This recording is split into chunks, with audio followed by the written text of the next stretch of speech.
आज दुपारी 3:35च्या सुमारास आम्हाला पेट्रोल पंपावरून घटनेबाबत एक कॉल मिळाला। लागलीच घटनास्थळी आमचे सिनियर पीआय कोंडवा एसीपी आम्ही घटनास्थळी धाव घेतली।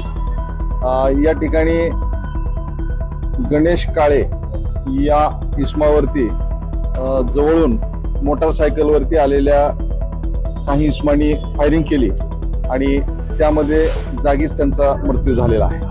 कोणी केलं, काय केलं, काय त्याबाबत पोलिसांनी पेट्रोल पंप आणि परिसरातील सीसीटीव्ही हस्तगत करण्याचे काम चालू आहे। घटनास्थळाचा पंचनामा करण्यात आलेला आहे। आम्ही लवकरच आरोपीपर्यंत पोहोचू। आरोपी कुठून कुठे येत होते आणि मयत कुठून कुठे येत होते? काय यामध्ये मयत गणेश काळे हे रिक्षा ड्रायव्हर आहेत। त्यांची स्वतःची रिक्षा आहे। ते राहणारे येवलेवाडी मधले आहेत आणि याच भागामध्ये ते व्यवसाय करत असतात। ते खडी मशीन दिशेने जात असताना त्याच दिशेनं 2 मोटरसायकलवरती काही इसम आले होते आणि जवळून त्यांनी त्यांच्यावरती फायरिंग केली आहे। सुगावा लागला का सर आरोपींचा? आता याबाबत तपास चालू आहे। त्याबाबत लवकरच आपल्याला माहिती देणार। मारेकऱ्यांची दुचाकी पाठीमागे राहिली का?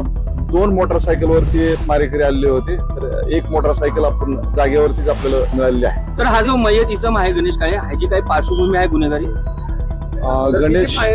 गणेश काळे यांच्यावरती कोंडवा पोलीस स्टेशनला एक मुंबई दारूबंदी अधिनियम 65E प्रमाणे एक गुन्हा दाखल आहे। या टोळीचे सदस्य वगैरे काय आहे का?